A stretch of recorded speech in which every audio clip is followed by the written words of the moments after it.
வணக்கம். ஜம்மு காஷ்மீர் சட்டப்பேரவையில் பீர் பஞ்சால் பிராந்தியத்தின் அடையாளம் குறித்த விவாதம் பெரும் சர்ச்சையை ஏற்படுத்தியுள்ளது. அதைப் பற்றிய விரிவான செய்திகளை இப்போது பார்ப்போம்.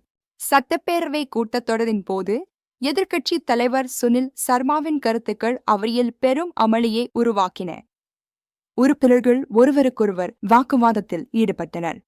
பீர் பஞ்சால் என்ற பகுதியே கிடையாது என்று சுனில் சர்மா ஒரு நேர்காணலில் கூறியதாக வெளியான தகவல் அரசியல் வட்டாரத்தில் பெரும் அதிர்ச்சியை ஏற்படுத்தியது. காங்கிரஸ் மற்றும் தேசிய மாநாட்டு கட்சி உறுப்பினர்கள் இதற்கு கடும் கண்டனம் தெரிவித்தனர். அவர்கள் சுனில் சர்மா மன்னிப்பு கேட்க வேண்டும் என்று வலியுறுத்தினர். இந்த கருத்து இப்பகுதி மக்களின் உணர்வுகளை புண்படுத்திவிட்டதாக அவர்கள் குற்றம் சாட்டினர். மன்னிப்பு கேட்கும் வரை போராட்டத்தை தொடரப்போவதாக அவர்கள் அறிவித்தனர். அவையில் ஏற்பட்ட தொடர் கூச்சல் மற்றும் குழப்பம் காரணமாக சபாநாயகர் சட்டப்பேரவை நடவடிக்கைகளை 15 நிமிடங்களுக்கு ஒத்திவைப்பதாக அறிவித்தார். பீர் பஞ்சால் என்பது வெறும் மலைத்தொடர் மட்டுமல்ல, அது ஜம்மு காஷ்மீரின் ஒரு கலாச்சார மற்றும் புவியியல் அடையாளம் என்று உறுப்பினர்கள் வாதிட்டனர். இமயமலையின் ஒரு அந்தமான பீர் பஞ்சால் ஜம்மு மற்றும் காஷ்மீர் பள்ளத்தாக்கை இணைக்கும் ஒரு இயற்கை அரணாக திகழ்கிறது. இது ஒரு முக்கிய நீர்பிடிப்பு பகுதியாகும். இந்த மலைத்தொடர் வழியாக செல்லும் முகலாய சாலை மற்றும் ஜவஹர் சுரங்க பாதை ஆகியவை மாநிலத்தின் இரு முக்கிய பகுதிகளை இணைப்பதில் முக்கிய பங்கு வகிக்கின்றன. குறிப்பாக ரஜோரி மற்றும் பூஞ்ச் மாவட்டங்கள் பீர் பஞ்சால் அடையாளத்துடன் ஆழமாக இணைந்துள்ளன. இந்த மாவட்டங்கள் எல்லைப் பகுதிகளில் அமைந்துள்ள உணர்வுபூர்வமான பகுதிகளாகும். நாட்டின் பாதுகாப்பிற்காக இப்பகுதி மக்கள் செய்த தியாகங்கள் மற்றும் பங்களிப்புகள் மிகவும் போற்றுதலுக்குரியவை என்று பல சட்டமன்ற உறுப்பினர்கள் சபையில் பேசினர். தங்கள் அடையாளத்தை எதிர்க்கட்சித் தலைவர் கொச்சைப்படுத்திவிட்டதாக கூறி பீர் பஞ்சால் வாழ்க்கை என்ற கோஷங்கள் பேரவை வளாகம் முழுவதும் பலமாக ஒலித்தன. இந்த விவகாரம் ஆளும் கட்சிக்கும் எதிர்க்கட்சிக்கும் இடையே உள்ள அரசியல் விரிசலை மீண்டும் ஒருமுறை வெளிச்சம் போட்டு காட்டியுள்ளது. விவாதங்கள் சூடுபிடித்துள்ளன. எதிர்க்கட்சித் தலைவர் சுனில் சர்மா தனது கருத்தில் உறுதியாக இருந்தார். தான் அரசியலமைப்பு ரீதியான பிரிவுகளை மட்டுமே ஏற்பதாக அவர் மீண்டும் வலியுறுத்தினார்.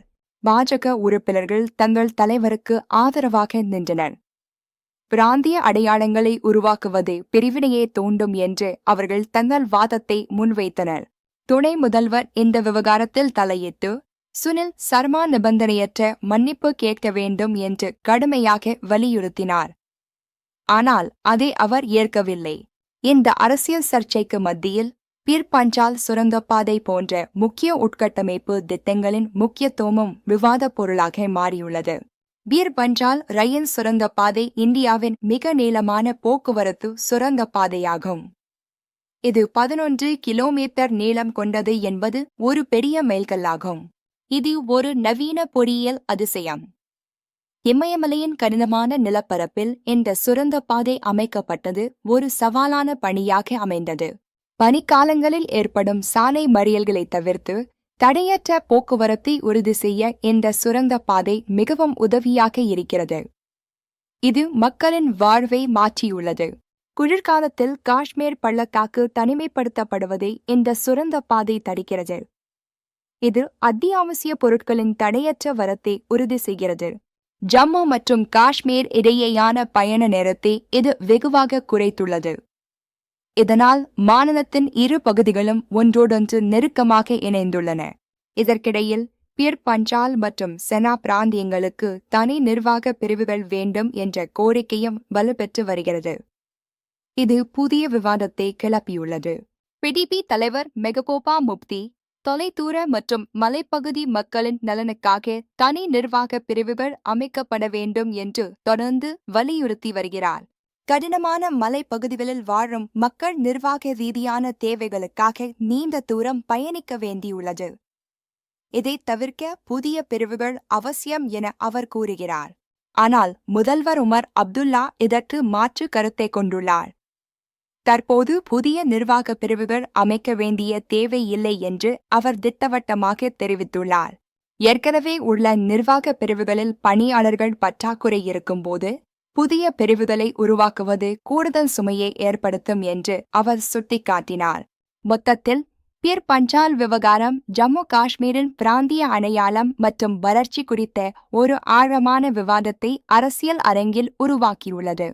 பிராந்திய அடையாளங்களை மதிப்பதற்கும் மாநிலத்தின் ஒற்றுமையை வலுப்படுத்துவதற்கும் இடையே உள்ள சமநிலையை எட்டும் முயற்சியில் அரசியல் கட்சிகள் ஈடுபட்டுள்ளன. மாநிலத்தின் முன்னேற்றமே அனைவரின் இலக்காக இருக்க வேண்டும். இதுவரை செய்திகளை பார்த்தமைக்கு நன்றி. மீண்டும் சந்திப்போம். வணக்கம்.